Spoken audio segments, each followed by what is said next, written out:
এক এক করে সব বন্ধুদের বিয়ে হয়ে যাচ্ছে। আজকে হলো দীপাঞ্জনের রিসেপশন, তাই বেরিয়ে পড়লাম তারকেশ্বরের উদ্দেশ্যে। হ্যাঁ, ওর বাড়ি তারকেশ্বর। লঞ্চঘাট পেরিয়ে প্রথমে ট্রেনে এবং তারপর বাসে ফাইনালি আমরা পৌঁছালাম তারকেশ্বর। বাড়ির সামনের বাস স্ট্যান্ড থেকে ওদের বাড়ির কিছু লোক আমাদের পিক আপ করে ওদের বাড়ি নিয়ে এলো। দীপাঞ্জনের বাবা হলেন একজন নামকরা লেখক, তার বিভিন্ন বই তার বাড়িতেই ছিল।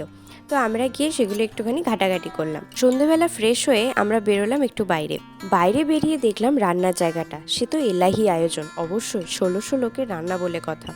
যাই হোক, চলো প্যান্ডেলটা দেখি। অসাধারণ লাগছে প্যান্ডেলটা রাত্রিবেলায়, যদিও অনুষ্ঠানটা কালকে দুপুরে, কিন্তু খুবই সুন্দর লাগছে আশপাশটা দেখো। আর এটা হচ্ছে স্টেজটা, যেটায় নতুন বউ বসবে। কনকনে ঠান্ডায় গরম গরম মোমোটা তো জাস্ট জমে গেল। ত্রিদীপকে বললাম কেমন হয়েছে, বলছে দারুণ লাগছে।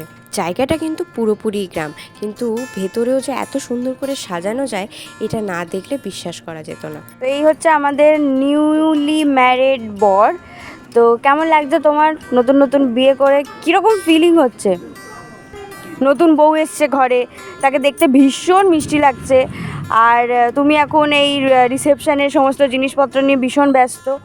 তো বলো, তোমার কি এখন, তোমার মনের ভেতর কি চলছে?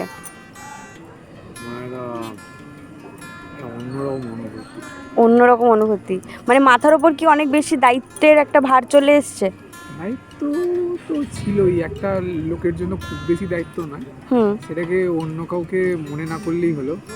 নিজের কেউ আপন মনে করলে সেটা দায়িত্ব মনে হবে না। একদম নিজের জন্য যদি কিছু করা হয় তো তার জন্য কিছু করা, নিজের লোক না, তো সেই ফিলিংস কাজ করছে। আর কি বলবো, আর এই সম্বন্ধে একটা অনুভূতিটা হচ্ছে যে একজন বউ যার সাথে তুমি সব রকমের সুখ দুঃখ সব কিছুটা শেয়ার করা যাবে সারাটা জীবন, ঠিক আছে, সারাটা জীবন যাতে তুমি সব কিছু শেয়ার করতে পারবে, মনের সুখ দুঃখ সুখ দুঃখ সব কিছু শেয়ার করতে হবে তার সাথে। তুমি আর কিছু মাথায় আসছে না রে, বললাম এটা খা।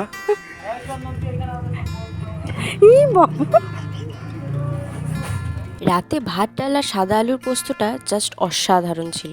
পরের দিনের সকালটা শুরু হলো মাটির ভাঁড়েতে কফি খেয়ে। সকালে বাইরে এসে একটা অসাধারণ জিনিস দেখতে পেলাম।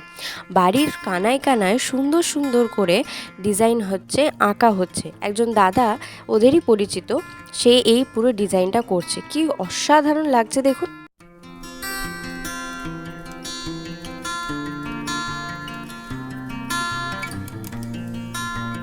এক বোন সেখানে সেই দাদাটাকে হেল্পও করছিল। ত্রিদীপেরও হঠাৎ করে মনে পড়ে গেল যে ও আঁকতে টাকতে পারে, তাই একটুখানি সাহায্য করতে নেমে গেল।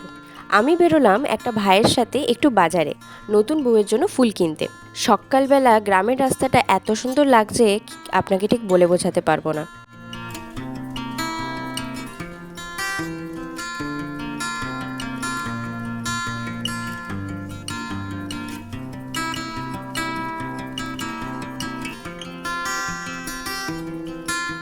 ফুল টুল কেনা হলো, বাড়িতে এসেই খেয়ে নিলাম আগে মুড়ি, আলুর দম আর মিহিদানা। ট্যান ট্যান, কেমন লাগছে? সুন্দর করে সেজে গুজে নিয়েছি একদম। আর এই যে বর বাবাজিও সেজে নিয়েছে। এবার আমরা নিচে যাব। নিচে যাওয়ার আগে জানলা থেকে আপনাদের একবার এরিয়াটা দেখাই। জাস্ট দেখুন কত বড় এরিয়া, একসাথে এতগুলো লোক খেতে বসতে পারবে, প্লাস অনুষ্ঠানও দেখতে পারবে এবং স্ন্যাক্সও খেতে পারবে। গেটের মুখটা বড্ড সুন্দর করে সাজিয়েছে, আর সামনে দুটো মেয়ে গোলাপ নিয়ে বসে আছে। আপনি ঢুকলেই আপনার হাতে একটা করে গোলাপ দিচ্ছে। এখানে একটা ইউনিক জিনিস নোটিস করলাম, খুব সুন্দর করে ঢোকার মুখে ওদের যে প্রি ওয়েডিংয়ের ফটোগুলো ছিল সেগুলোকে সুন্দর করে ব্যানার করে দেওয়া হয়েছে। স্টার্টারে ছিল fuchka, cold drinks, chicken pakora, দুধ চা, লিকার চা। এখন প্রায় 12:30 মতো বাজে, তো অলমোস্ট অনেক লোকই কিন্তু খেতে বসে গেছে, কারণ অনেকেই অনেক দূর দূর বাড়ি ফিরবে। 2টো নাগাদ আমরা খেতে বসে গেলাম দুজনে। মেনুগুলো কিন্তু বেশ ভালো ছিল, তবে শুরুতে আমাদের চিকেন স্যাটে দেওয়া হয়েছিল, যেটা এখানে মেনশন নেই। তো যাই হোক, 2 দিন ধরে বেশ কাটালাম তারকেশ্বরে। এবার যাওয়ার পালা। ব্লগটা ভালো লেগে থাকলে একটা লাইক অবশ্যই করে দিও। টাটা।